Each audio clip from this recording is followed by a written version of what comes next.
Squid game season 3 में कौन से गेम होने वाले हैं मुझे पता है। कौन सा इंसान इस सीजन में मरने के बाद अगले सीजन में जिंदा हो जाएगा मुझे पता है। मुझे पता है कि कौन सा प्लेयर वीआईपी है और कौन सा प्लेयर सोल्जर है जो कि इनके बीच में ही खेल रहा है। और इससे भी कई ज्यादा बातें जो कि मुझको पता है वो तुमको भी मालूम चल जाएंगी इस वीडियो को देखने के बाद। तो बिना समय गवाए डायरेक्ट करते हैं वीडियो को स्टार्ट। मिस्टेक नंबर 1 तुम लोगों ने इंस्टाग्राम पर देख ही रखी होगी। एक सीन में यहाँ पर कैमरामैन रिवील हो गया और सुनने में ऐसा आ रहा है कि इसके बाद एडिटर को तब मुझ पे लात मार के भगा दिया गया है। क्या तुमने नोटिस किया होगा जब गेम स्टार्ट होने वाला होता है तो यहाँ पर गार्ड्स आते हैं जिनके हाथों में कोई भी गन्स नहीं होती, ताकि जितने भी प्लेयर उनको ऐसा लगे कि यहाँ पर नॉर्मल गेम खेला जा रहा है, वो डरे ना या फिर भागने की कोशिश ना करें। पर जैसे ही रेड लाइट और ग्रीन लाइट वाला गेम होता है और काफी सारे लोगों के मखाने फिक जाते हैं तो जब गार्ड्स अंदर आते हैं तो वो गन्स के साथ आते हैं। स्मार्ट। अगली डिटेल हमने नोटिस किया होगा कि जब यहाँ पर एक बंदा 456 के पास सोल्जर लेके आता है तो यहाँ पर उनको बताता है कि ये सारे सोल्जर यूडीटी में थे, जिसका फुल फॉर्म होता है अंडर वाटर डेमोलेशन टीम, जो कि अंडर वाटर अपने मिशंस करते हैं। और गेहूं को ऐसे ही बंदे चाहिए थे क्योंकि जो वो गेम खिलाया जा रहा था वो एक टापू में खिलाया जाता था। और ये लोग यूडीटी में थे। एक और डिटेल यहाँ पर है जहाँ पर गेहूं प्रैक्टिस किया करता था अपने गन्स चलाने की। यहाँ पर वो सिंबल्स बने होते हैं जो कि स्क्विड गेम के गार्ड के ऊपर बने रहते थे। हम सभी को मालूम कि गेहूं का एक होटल था जो कि उसने नाम के लिए बनाया था, काम तो वो कुछ और ही करता था। गेहूं ना हमेशा अपनी लाइट्स को ऑफ रखता था पर एक बार उसको अपनी लाइट्स ऑन मिलती है जिससे वो समझ जाता है कि अंदर कोई है। और अंदर कौन होता है? यही सन की बंदा। और आपने एक चीज और नोटिस करी होगी, जो गन फायर ये लोग करते हैं तो बाहर आवाज क्यों नहीं जाती? क्योंकि गेहूं ने यहाँ पर साउंड ऑब्जर्वर लगा रखे हैं जिससे आवाज बाहर नहीं जाती। तुमको पहले सीजन की सेबियोक याद होगी। ये लड़की सेबियोक की ही बहन है और ये जिस एजेंट के पास जाती है अपने बहन के बारे में पता लगाने के लिए, ये भी नॉर्थ कोरियन है और ये भी नॉर्थ कोरियन है। इसकी बहन भी नॉर्थ कोरियन थी। ये मुझको कैसे पता? क्योंकि उनके बोलने का एक्सेंट नॉर्थ कोरियन है। तुमने नोटिस किया होगा जब इस गेम के अंदर 2 लोगों को सिलेक्ट करने का ऑप्शन आता है तो यहाँ पर इल्लाम यानी कि प्लेयर 001 मास्टरमाइंड फ्रंटमैन जिहान के बेस्ट फ्रेंड को अपने साथ ले जाता है। वो उसको सिर्फ क्यों रखता है? क्योंकि फ्रंटमैन को मालूम है कि वो उसका निपटारा कब करेगा, क्योंकि इससे जिहान टूट जाएगा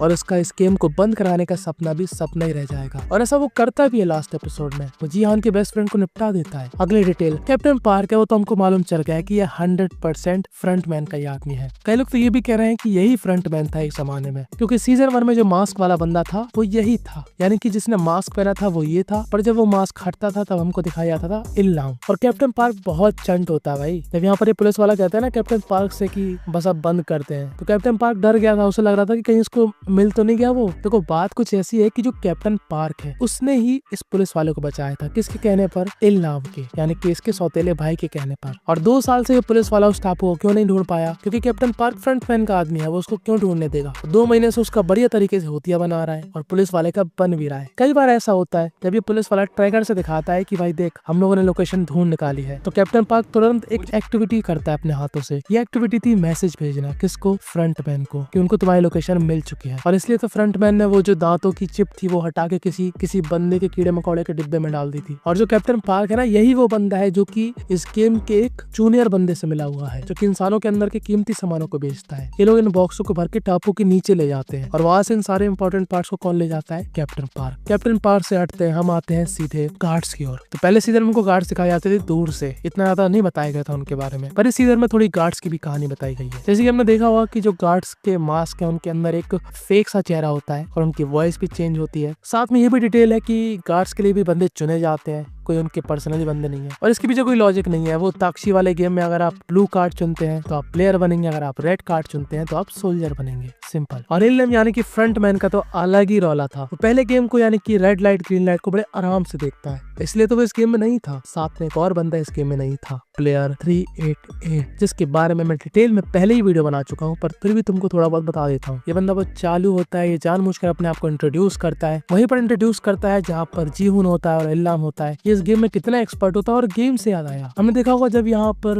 लट्टू घुमाने की बात आती है तब इल्लाम लट्टू नहीं घुमा पाता। क्यों? क्योंकि वो अपने सीधे हाथ से ट्राई करता है, जबकि इल्लाम लेफ्टी होता है। जी हाँ, जब अपने भाई को गोली मारता है तब उसने लेफ्ट हैंड से मारी थी, यानी कि साफ साफ हमको मालूम है कि इल्लाम लेफ्टी है, वो सब काम लेफ्ट हाथ से करता है। खैर जैसे ही वो अपना लेफ्ट हैंड यूज करता है, लट्टू एक बार में घूम जाता है। वो सिर्फ ये हरकत इसलिए करता है ताकि उनको ऐसा लगे कि वो भी इनकी तरह नूब है, कोई प्रो प्लेयर नहीं है। खैर हम लोग कांग देहो के बारे में बात कर रहे थे। वो कांग देहो ना जब सोल्जर पर ये लोग अटैक करते हैं तो यहाँ पर देखो उसके पास मौका था कि वो सोल्जर की गन छीन सकता था और अपने प्लेयर को बचा सकता था, पर वो यहाँ पर ऐसे रिएक्ट करता है जैसे कि किसी लड़की ने कॉकरोच देख लिया हो। अरे ये क्या है, बाप रे, ये सब क्या कर रहे हैं। वो गन की गोलियां वेस्ट कर रहा था। जब गोली लाने के वक्त आता है तो कहता है मैं जाता हूँ। वो सभी सोल्जर के पास से गोली इकट्ठा करता है। वो घंटा वापस नहीं आता, जिसकी वजह से सारे प्यारों का निपटारा हो जाता है सिवाय इस मर्द रूपी फीमेल के। भाई मुझे माफ कर दो। और मैंने तुमसे कहा था कि मुझे मालूम है कि आने वाले गेम्स कौन से होने वाले हैं। ये तुमको भी मालूम हो जाएंगे क्योंकि हमने पहले गेम में नोटिस किया था कि जो भी गेम्स खिलाए गए थे वो दीवार में बने हुए थे। तो यहाँ पर भी वैसे ही है, दीवार पे बने हुआ है कि कौन सा गेम खेलने वाले हैं ये लोग। जैसे कि ये वाला गेम देख लो, लटकने वाला, एक साइड से दूसरी साइड जाना पड़ेगा। और इतना सिंपल तो होगा नहीं, इस गेम के अंदर कुछ ना कुछ दिमाग का प्रियंका चोपड़ा ये लोग करेंगे जिससे प्लेयर की फटकी चबूतरा होगी और गेम इंटरेस्टिंग बनेगा। और तुमने नोटिस किया होगा जब सोल्जर यहाँ पर प्लेयर्स पर हावी हो जाते हैं और वो सबको निपटाने लगते हैं तो यहाँ पर जो प्लेयर 246 था, यानी कि जिसकी बेटी कैंसर से जूझ रही होती है, उसको मारने आने वाली सोल्जर वही लड़की थी जो कि उसको जानती थी। ध्यान दो गन के पॉइंट पर, वो नीचे को है, यानी कि ये आदमी सीजन 3 में जिंदा होगा। और गलती से स्क्विड गेम के मेंबर्स ने इसकी एक फोटो भी बाहर निकाल दी जिसमें ये बंदा यहाँ पर बैठा हुआ है। और ये जो कैप्टन पार्क है ना, ये बहुत बड़ा मास्टरमाइंड होता है और इसको पता था कि टापू में धूम धड़ाका होने वाला है, इसलिए जब यहाँ पर धूम धड़ाका होता है तो इसका चेहरा देखो कितना काम होता है, जैसे कि कुछ हुआ ही ना हो। और मैंने तुमको पिछले वीडियो में बताया था कि जो प्लेयर 388 है, जब यहाँ पर वोटिंग होती है तो यहाँ पर जीवन का बेस्ट फ्रेंड आता है, यानी कि प्लेयर 390। फिर उसके बाद यहाँ पर आवाज आती है प्लेयर 388, पर यहाँ पर कौन आता है, कोई और ही बंदा जिसका नंबर होता है 389। खराब हो जाएगा। मैं बात करते हैं हमारे रैपर चिक चिक बूम फायर थैलोस की। तो आप लोग स्क्विड गेम के फैन हो तो आपको पता होगा ये असली में भी रैपर है, पर शायद तुम में से कम लोगों को मालूम होगा कि इसके ऊपर सच में क्रिमिनल चार्जेस लगे थे। 10 महीने के भाई साहब को जेल हुई थी, जिसके बाद इनका करियर थोड़ा ठप्प सा पड़ गया था। उसके जस्ट बाद ही इनको स्क्विड गेम सीजन 2 में लिया गया था। काफी विवाद था कि इस बंदे को काम नहीं मिलना चाहिए, इसलिए जब भी प्रमोशन होता था स्क्विड गेम का तो इसको नहीं ले जाया जाता था, सीधा इसको स्क्विड गेम सीजन 2 के अंदर दिखाया गया और इस कैरेक्टर ने तबाही मचा दी। और एक और चीज को तुमने घंटा नोटिस नहीं करी होगी, 110%। हमको क्या लगता है कि ये बंदा ताकशी का एक्सपर्ट होता है, पर नहीं। एक प्लेयर है इस गेम के अंदर जो कि इस बंदे से हर बार ताकशी में जीती, और वो प्लेयर होती है ये प्रेग्नेंट लड़की। ये यहाँ पर बताती है कि वो ताकशी की एक्सपर्ट है, खुद ही सुन लो। सबवे में उस आदमी के साथ खेलते हुए ज्यादातर मैं ही जीती थी। और यहाँ पर 388 को एक बार और टॉन्ट पड़ती है। यहाँ पर जी उनका बेस्ट फ्रेंड कहता है कि तुम मरीन होकर कॉन्गी खेल लेते हो।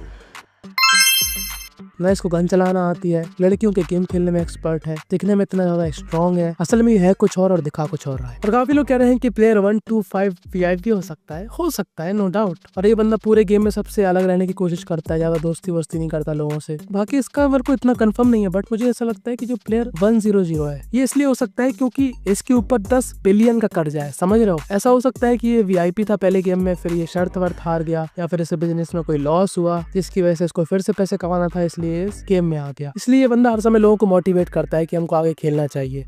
और सीजन 2 के पोस्ट क्रेडिट सीन में हमको ये वाला सीन दिखाया जाता है जहाँ पर जो डॉल है उसके सामने एक और मेल डॉल खड़ी होती है। इसके बारे में मेकर पहले ही बता चुके हैं, उन्होंने बताया कि ये दोनों गर्लफ्रेंड बॉयफ्रेंड है, ये दोनों मिलकर जैक एंड जिल गेम खेलेंगे सीजन 3 में। तो ये डिटेल तो खुद ही मेकर्स ने बता रखी है, बस ढूंढने का वेट था। एक और चीज जो कि तुमने नोटिस नहीं करी होगी, जो ट्रांसजेंडर वुमेन होती है, इसको इस लड़की से लगा होता है जो कि मारी जाती है गेम के दौरान, क्योंकि ये लड़की इस महिला को काफी रिस्पेक्ट देती थी। इस लड़की ने इस ट्रांसजेंडर वुमेन को उन्नी बुलाया था। उन्नी जैसे की लड़की अपनी बड़ी बहनों को दीदी बुलाती है, वैसे इनके यहाँ उन्नी बुलाया जाता है। भगवान कसम, क्या प्रोग्राम दिखा दिया तूने। तो यही कुछ मिस्टेक्स थी और डिटेल्स थी जो कि मैंने तुम्हारे सामने खोल कर रख दी है। तुमने काफी सारी देख रखी होंगी पहले से और काफी सारी नहीं देखी होंगी।